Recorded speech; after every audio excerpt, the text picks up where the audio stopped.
się obudziłem, jest 15 po 7. Spało się dobrze, gardło troszkę lepiej. Katar jeszcze jest, ale mam nadzieję, że to wszystko idzie ku poprawie. Pogoda ładna, w nocy padało. Cały czas jedziemy wzdłuż tego płotu chińskiej granicy. Chociaż według mapy od tego płotu do granicy to jeszcze jest parę kilometrów, więc to jest chyba tylko oznaczona za czasów Związku Radzieckiego ta strefa, której już nie wolno było przekraczać. Pewnie jesteście ciekawi, jakie zabezpieczenia komuna stosowała, żeby jej obywatele nie uciekali lub żeby nikt przypadkiem nie pojawił się na terenie Związku Radzieckiego. No to jest budowla jeszcze z czasów Związku Radzieckiego. Ten cały drut kolczasty, który się tutaj ciągnie kilometrami. Proszę bardzo. Było to kiedyś pod napięciem. Tu widać przewody. To ktoś to albo pozrywał, albo pociął. Już nie kopię. No nie było to pewnie łatwe do pokonania. To z góry macie drut. Tutaj. Tu ich było więcej, ale chyba są pocięte albo się po prostu zerwały. No i tutaj droga, gdzie patrolowali. Że im się w takich górach chciało coś takiego robić, ale to był system totalitarny. Dojechałem do miejsca, skąd zaczyna się już podjazd na przełęcz Akbajtal. Aktualnie jestem na wysokości 4370 metrów. Kareta jest już tuż. Zaraz tu dojedzie. A zatrzymałem się w tym miejscu, bo tutaj jest taka tablica informacyjna. Pisze przełęcz Akbajtal, wysokość 4655 metrów i całkiem sporo ludzi zostawiło tutaj swoje różne znaczki. Nawet jest ktoś z Polski, Nena, Robin. Także stąd czeka nas 300 metrów podjazdu, a może i pchania roweru. Przełęcz jest tam, tak naprawdę niedaleko, ale jest wysoko i dlatego się troszkę jedzie powoli, słabo i nie można mieć takiego powera. To nie jest podjazd na przełęcz 2600, to jest już 4600. Tu tego tlenu w powietrzu jest odpowiednio mniej, ale za to jest dużo endorfin i szczęścia i to pcha do góry i to ciągnie. Podejdziemy do domku, nie? Może tam coś odpoczniemy, może nas herbatą poczęstują.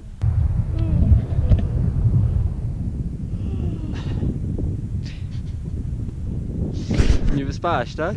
Nie, cały czas tak mam jak wstaję chwilę, to ziewam. To jedź. A może też się nie wyspałam, bo ty mnie obudziłeś. No ja cię obudziłem o 7:15. Zaprosili nas na herbatę, także chwilę tu posiedzimy. I stąd ile mamy do różnicy wysokości? 225 metrów na około 3 km, więc jak nawet by się ciężko jechało, to będziemy pchać ten rower. Wszyscy ochoczo zajadają, my też. I dobrą herbatę pijemy.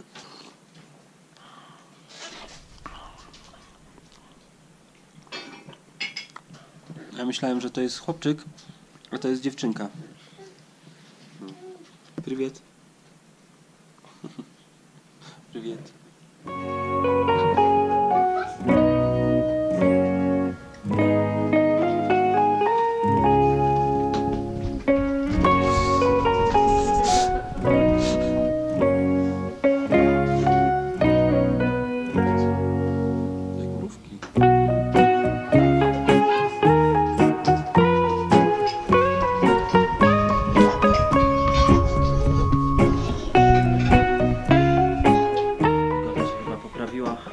Pojedziemy dalej.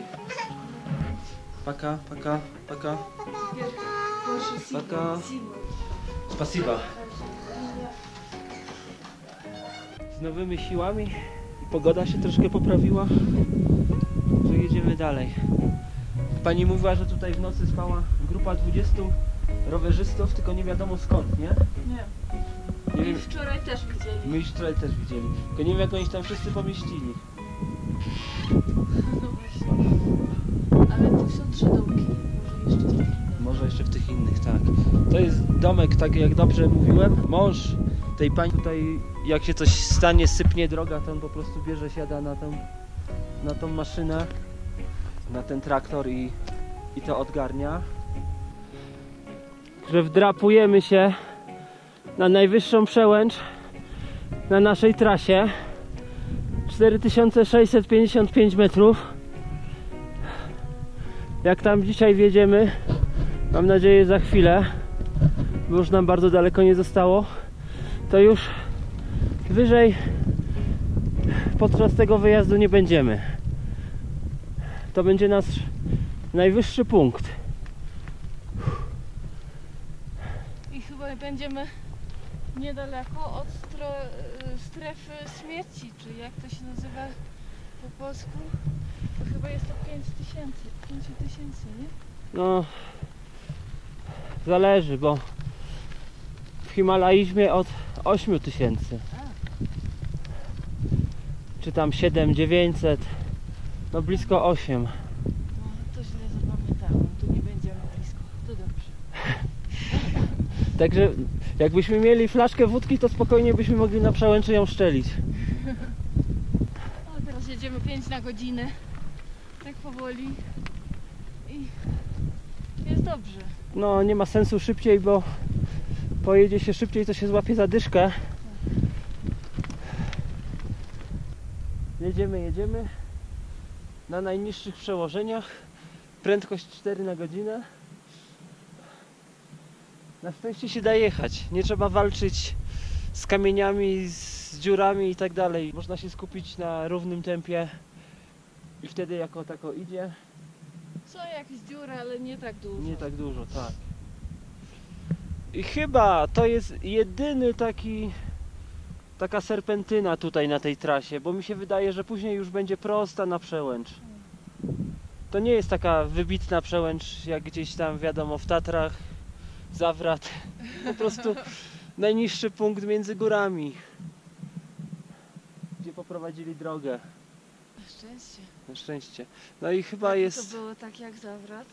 No. O, to byłoby ciężko. To byśmy nie wypchali tam rowerów. Także walczymy dalej. Widok jest piękny, cudowny, a Dorenda, słuchajcie, już walczy na prowadzeniu. I jest super, jest po prostu jak w bajce. Nie mogę tego wyrazić słowami. Ostatnie metry zostały. Jest i sama przełęcz. See you. Najwyższy punkt przełęczy 4655 metrów nad brzegiem morza, ale my jeszcze podejdziemy na punkt widokowy, nie? Podjedziemy? Podejdziemy. A gdzie to jest? Tutaj, 20 metrów dalej. Aj. I autostopowicz się znalazł. Chłopak jest z Francji, jest już 7 miesięcy w podróży i teraz jedzie do Kirgizji, z Kirgizji do Chin i później chce się przedostać do Australii. Także o 2 miesiące nas pobił. My jesteśmy już 5 miesięcy, no jeszcze niecałe 5. Dzisiaj jest 3 sierpnia. Ruszyliśmy 9, ja ruszyłem 9, Dorenda 5, więc uśredniając prawie jesteśmy 5, ale on już jest 7 miesięcy. I złapał stopa, tutaj go na przełęczy wysadzili, więc będzie dalej czekał na kolejnego stopa tutaj. Jak już tu jestem na tej przełęczy, to jeszcze podejdę troszkę do góry, żeby zobaczyć widok. Może będzie jakiś fajniejszy, może się nie zarypia tym podejściem.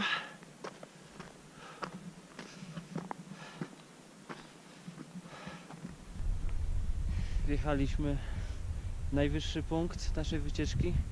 Gratulacje zdobycia najwyższego punktu w swoim życiu, tak?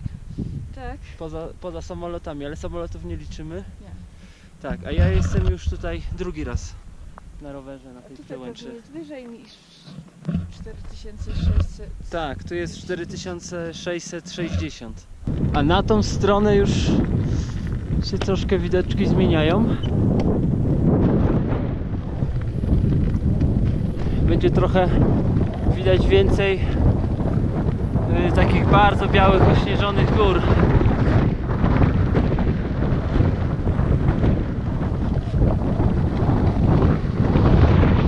Do Karakula 58 km. Nie wiem, czy damy radę tam dzisiaj zjechać, bo to nie będzie cała trasa w dół, tylko z przełęczy potem będzie po równym, ale może się uda, zobaczymy. Będziemy próbować pojechać jak najdalej.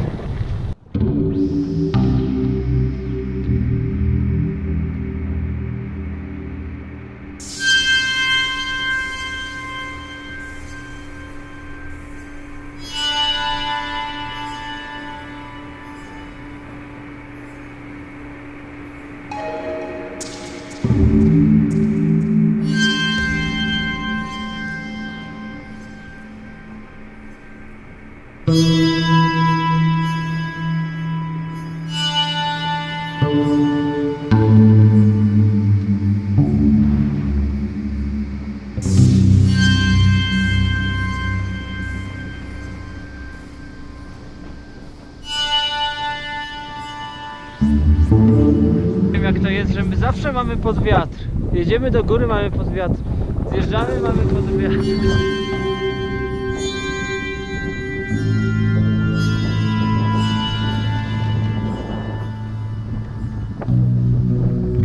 Ale może zaraz skręcimy w bok doliny, może ten wiatr też się zmieni. Może też będzie lepsza droga, bo w końcu z Choroga do Osza droga Harosza.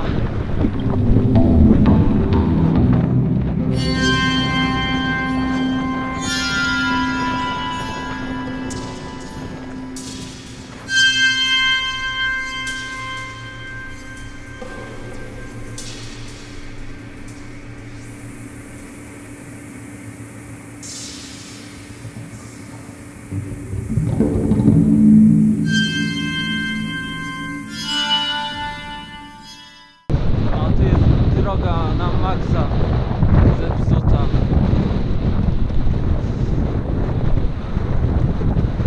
Miał być asfalt. Słuchajcie, nie uwierzycie, jaka się przydarzyła historia. Mieliśmy jechać do Karakul, wręczyć znajomym, u których byłem 3 lata temu, zdjęcia, które wtedy zrobiłem, i chciałem im oddać. No i zjechaliśmy z przełęczy, no tam jechaliśmy, straszny wiatr wiał i zjechaliśmy, tutaj była taka obok, zaraz wam pokażę, jak tylko wyjdę, taka jakby czajchana, nawet jest napisane hotel. W każdym bądź razie poszliśmy tam, żeby zjeść nasz chleb, bo nie mamy już kasy żeby zamawiać jedzenie w restauracjach, zresztą tak się nie żywimy. No i posiedzieliśmy tam z pół godziny, nagrzaliśmy się, bo byliśmy strasznie zziębnięci. No i już wsiadamy na rowery. Ten właściciel zaczął tam jeszcze nas odprowadzać, coś gadał, a ja tak z głupia wyjąłem te zdjęcia, które miałem, bo on też był z Karakula, i się pytam, czy nie wie przypadkiem, bo byłem 3 lata temu u tych ludzi, pokazuję mu zdjęcia, czy oni są w Karakul, czy może gdzieś. A on mówi, nie, przecież oni są tutaj, 50 metrów dalej, w tym drugim domku. No i przyszliśmy tu, no i właśnie już zjedliśmy, herbatę wypiliśmy i zostajemy tu na noc generalnie. I nawet się dobrze składa, bo jest strasznie zimno, wieje na zewnątrz. Dorenda też się troszkę podziębiła. Dostała leki, teraz jeszcze leży, czy śpi. Tu ma stół zastawiony, jakby była głodna, to może jeść, pić. No, a ja, słuchajcie, idę na zewnątrz, pokażę wam, jak się doi jaka. Znaczy, ja sam nie będę tego robił, ale jest specjalista od tego. Tylko zobaczcie, jak to jest sprytnie zrobione. To jest taki niewielki domek Z zewnątrz wygląda jak namiot, ale jest bardzo użyteczny. Jest piec tutaj, o, jakieś szafka z rzeczami takimi do gotowania, do robienia, no i tutaj miejsca noclegowe. Potem pewnie to wszystko będziemy jakoś tak tutaj spać w parę osób, ale damy radę.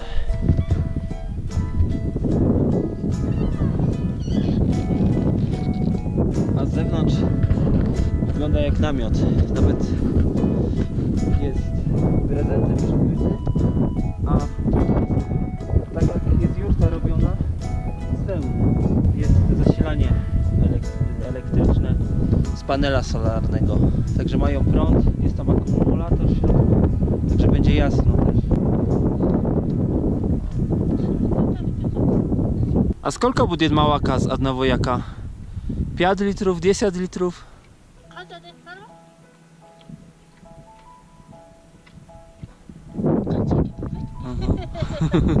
Dobra, pani później pokaże wiadro. A to są małe jaczki, widzicie? Ten się nie boi. A, troszkę się przestraszył, jak go chciałem dotknąć. Nie bój się. No nie bój się. Patrzcie na tego, jaki kawaler. Nie, to nie jest kawaler. To jest chyba młoda jaczka. Nie, jak się odmienia? Ten jak, ta jaczka? Nieważne. Ale ciekawe zwierzę. Teraz mały pije. A, czyli pani najpierw podstawiła małego.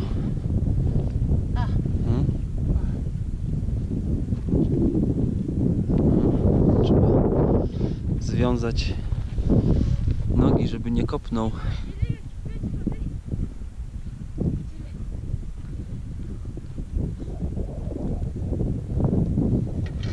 Tak. Taborecik. I on już spokojnie stoi. A pani będzie doić. Tylko z tego co widzę, to raczej mleka jest mało. Nie tak jak z krowy.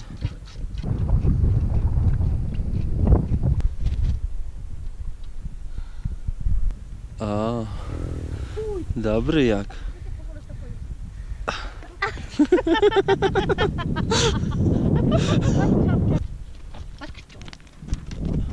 Chciał do mamki. No, widzicie jak liże. Mamy godzinę 6:24. Bardzo ładny poranek. W zasadzie bez żadnego wiatru. Rzeźko. Zapowiada się ciepło, jeśli taka pogoda się zachowa. Nie ma za dużo chmur, to powinno się dobrze jechać. No, na pewno jeszcze nam trochę zejdzie, zanim ruszymy, bo musimy zjeść śniadanie. Ale przynajmniej nie będzie się trzeba pakować, bo rowery są tak jak wczoraj dojechaliśmy, tylko wzięliśmy swoje dokumenty do środka, a cała reszta stoi, także wystarczy wsiąść na nie jechać. O, patrzcie się, chyba był w nocy mróz, bo na sakwie mam ten śnieg, także w nocy był mróz. Dochodzi 8, ale zaczyna powoli wiać, więc zrobimy zdjęcie pamiątkowe i jedziemy. Do Karakula mamy około 50 km. 20 mówili, że jeszcze po takiej szczutrówce, a potem asfalt, nie? No, żeby nie było znowu tak zimno jak wczoraj. Widzicie, że jesteśmy wysoko. Tutaj dość blisko są ośnieżone szczyty. W nocy był przymrozek, ale myśmy spali w środku i tam było przyjemnie, nie? Nie marzłaś. Kolejne 8 km po tej tarce. Zobaczcie, jak ta nawierzchnia wygląda. To jest jakaś masakra po prostu po tym jechać. A tu kolejne zabudowania. Pewnie też szczabani z krowami albo z jakami. I podobno za 10 km będzie asfalt. Także trzymajcie kciuki, bo potem się ciężko jedzie. Ciekawy krajobraz. Wokół wielka pustka. Wysokość 400. Taki płaskowyż, takie plato się tutaj zrobiło. Jakaś taka wielka dolina. zepsuty asfalt. Tak wygląda imperium i jego granica.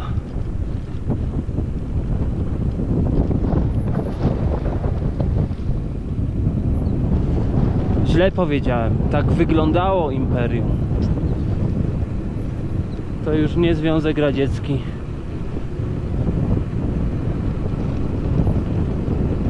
Ale można sobie to wyobrazić, prawda? Tylko wtedy pewnie więcej patroli tu było, więcej ludzi, więcej żołnierzy. Powoli zbliżamy się do jeziora Karakul. Do niego wpływają tylko rzeki bezodpływowe. Najwyższe jezioro, największe jezioro w Tadżykistanie, położone na wysokości 3914 metrów nad brzegiem morza. Jezioro w najgłębszym miejscu ma około 250 metrów głębokości i jako ciekawostka powstało to jezioro na skutek uderzenia meteorytu. Ten cały krater ma wielkość około 50 km. Około 5 milionów lat temu walnął tutaj meteoryt. Przed podstawą były skały krystaliczne. Zrobił się krater. No jezioro jest słone. W jeziorze nie ma ryb. Ale ja kiedyś pytałem, bo ja już tutaj byłem nad tym jeziorem, czemu? Bo są w słonych jeziorach, na przykład Isyk-Kul w Kirgizji też jest słone, a tam jest bardzo dużo ryb. A pytałem, czemu w tym jeziorze nie ma ryb, więc powiedzieli, że te ryby nie miałyby się czym odżywiać, że tu po prostu nie ma żadnej roślinności, nic w tym jeziorze nie żyje, co by stanowiło pokarm dla ryb. Może dlatego, że jest tak wysoko, bo tutaj na lądzie też mało rośnie. Tak, my jesteśmy jeszcze na 4000, więc do jeziora jeszcze musimy 100 metrów zjechać. Tam widać miejscowość Karakul, to będzie jakieś niecałe 10 km chyba stąd. No i plan na dzisiaj zakupy i jechać dalej. A Karakul to tak naprawdę znaczy czarny staw, czy czarne jezioro. Nie wiem dlaczego, bo jest niebieskie, ale może kiedyś było czarne. A oto i miejscowość pod tą samą nazwą Karakul. No jak widzicie, biednie to wszystko wygląda. Miejscowość nie jest duża. Tam jest publiczna studnia, zaraz do niej dojedziemy, żeby też zabrać wody. Nic nie rośnie. I nic nie rośnie. Ale mają plac zabaw, boisko do kosza, muzeum. Tam pisze muzeum. Tam jest kafe, tak. Ale ładną okolicę za to mają. Jak się jedzie? W porządku. Skręciliśmy tak, żeby mieć wiatr z przodu, ale trochę ścich chyba. Ścich, no. Tak. Teraz już nie jest tak źle. Jedziemy trochę do góry, a jednak prawie 15, więc... Tak, w miarę równo się jedzie, nie? Tak. Już prawie 10 km od Karakula miejscowości. Bo cały czas jakby objeżdżamy trochę to jezioro. No a w Karakule mamy nowych znajomych. Tak, Zaproszenie na nocleg następnym razem, jak będziemy tak. u pana ze sklepu. Bardzo miła rodzinka. Zresztą może nawet z jego synem, który był teraz tu, może się spotkamy w Oszu, bo on tam się wybiera. Tylko chcieli jechać dzisiaj, ale nie mają benzyny. Więc czekają, żeby im ktoś załatwił. Więc może pojadą. A my w międzyczasie też dojedziemy do Osz i może tam się jakoś spotkamy. No, zobaczymy, jak będzie. Jeśli tak, to na pewno 2 dni musimy zostać, bo jeszcze trzeba do Salmora jeszcze trzeba, tak. No i tam różne rzeczy trzeba załatwić, kupić, robić. Ziemniaków się najeść. Tak. Więc przynajmniej jeden posiłek robimy sami. Tak, przynajmniej jeden.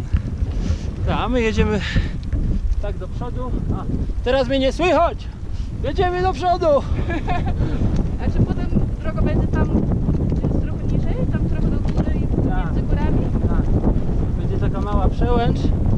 podjazd do Doliny Śmierci i później Tych dolin podjazd, śmierci jest dużo. a potem podjazd na Kyzylarty. Jedziemy pod ten kurde cholernie silny wiatr. Zaraz wam pokażę jak wieje. Wezmę roślinę do tego. Teraz patrzcie, będę rzucał. Widzicie? Jak zapierdala. Masakra. Uciekliśmy od wiatru. Schowaliśmy się w takim kraterze. Z tym, że tu jest żwir i trzeba każdą szpilkę wzmacniać kamieniem, żeby się namiot dobrze stał, ale Bo mi się właśnie, jak jeszcze rozstawiałam, miałam tylko tutaj 2 szpilki wsadzone tak, i wsadziłam te, jak to się nazywa, no, te te maszty. pałąki, Pałąki. to się nazywa pałąki. Wsadziłam i jeden powiew wiatru i po prostu wyrwało te szpilki. No to nie są zbyt dobre, szczerze mówiąc. Są krótkie. Ale jednak. Jest diametralna różnica pomiędzy tą drogą, którą jechaliśmy jeszcze 15 minut temu, a tym kraterem. Tam się nie dało praktycznie stać. Na rowerze godzinę prowadziliśmy rower. No była jakaś totalna masakra. Nie było sensu dalej jechać, bo byśmy o wiele dalej nie zajechali. Była straszna wyżarnia, ale lepiej wstać jutro o godzinę wcześniej i jechać póki nie wieje, a rano nie będzie wiało. To powinno nie wiać rano do obiadu. A skoro jest godzina 6, dokładnie punkt, o 20 będziemy po kolacji i idziemy spać, nie? Więc można wstać o... Tak. I tak ta okolica wygląda. Zaraz wam pokażę ten krater. Wszystko jest na wysokości 4200 metrów. My śpimy tutaj w dole. Tu jest... Prawdopodobnie płynie rzeka, ale mamy dobry zapas wody, więc nie potrzebujemy rzeki. Szczęścia. No i tu wieje, a tam już nie wieje. Może nie jest to jakaś bardzo... O, ktoś... Widzicie, jak teraz... Na czym teraz polega turystyka? Że kupuje się liofila, zalewa się go wrzątkiem i ma się wszystko w dupie. Je się, idzie się spać. Schab w koperku z ziemniakami, bez laktozy. Ktoś się zjadł na wypasie. To był pokaz, jak wieje. A tam sami widzieliście, że jest droga. Ale coś chciałem, zdaje się... Aha, no i tak niby sobie jechaliśmy, ale 75 km przejechaliśmy. Co jest całkiem nieźle. A my sobie właśnie gotujemy kolację. Dzisiaj będzie makaron z papryką i cebulą i różnymi przyprawami. Mam nadzieję, że tak samo dobrze się uda jak wczoraj, bo wczoraj się wydawało, że jest jakiś sos śmietankowy. Przedwczoraj. Tak, przedwczoraj. Robimy rzecz, którą nie powinno się robić, czyli gotowanie w przeciągu, ale ze względu na to, że wieje, nie ma innego wyjścia. Zapalanie na zewnątrz. Było na zewnątrz, tak. Tak, zapalanie... A tutaj tak wieje, że problemu nie powinno być. Tak, wszystkie te opary od razu ulatują w tamtą stronę. No jednak czasem troszeczkę wieje do środka, ale tlenu nie powinno zabraknąć. I w ogóle wygląda na to, że dzisiaj to jest nasza ostatnia noc w Tadżykistanie. Jesteśmy bardzo blisko granicy, jakieś 20 km, może mniej. Muszę popatrzeć na mapę, ale Zaraz powiem. 30. No, coś koło tego. I jutro, jeśli... Nie no, jutro opuścimy kraj, no. Tak, jutro. Jutro. Będziemy w Kirgistanie. Jutro znowu w Kirgistanie, jutro plan dojechać do Sarytasz i tam 26 km. 26 do granicy. Przełęczy, tak? Nie, do granicy. Do granicy. 26, A no. do Sarytasz. Do Sarytasz 80. 71. 71 do Sarytasz. Ale potem będzie tylko w dół, więc myślę, że spokojnie zjedziemy. Teraz czekamy jeszcze na wrzątek. Tutaj podgrzewamy chleb. Żeby się wydawało, że jest świeży. Tak, tu będzie wrzątek. A makaron jeszcze dochodzi tutaj, w tym. Tak sprytnie Mamy jest. kawałek karimaty, tylko jest za krótki, bo jest zrobiony do innej garnki. Tak. Innego garnka. I przykrywamy tym. I tutaj też jest... Od dołu też jest Izolacja. izolacja. Także akurat wtedy jak się woda zagotuje za jakieś 5 minut, to makaron już będzie taki miękki, że będzie go można jeść. A co tam robisz? Piszę notatki. A, okej. To dobrze. Tak, bo do bloga. Do bloga. Tak, żebym potem nie zapomniała. Parę dni temu dostaliśmy od Geologów. Takie kostki mają. Po prostu troszeczkę słodzić to jest niemożliwe tutaj. No i takie, albo to jest takie. taki To jest cukier. mniej rafinowany. Pokaż na ręce. Widzicie, ile zajmuje? Prawie całą dłoń. To W co? różnych rozmiarach są. Wrzucamy, tak? Tak. Wrzucamy całą. O, już się prawie gotuje, nie? No i jeszcze mamy suszoną morwę. To jest taka sucha, że z tego można robić mąkę. No smaczne są. Słyszycie? Pokaż ten makaron. Tak postawimy. Taki na stoliczek. Tak, taki nasz stoliczek. No ładny sosik. No, sosik się zrobił. Teraz jest cieplutki. Herbata będzie się tam parzyć. Potem ją wypijemy na koniec. To co? Jemy, tak? Wiemy. Smacznego. Smacznego. Jemy połowę, po pół tego chleba, co jeszcze grzaliśmy w tym. Ale nie jest zbyt ciepło.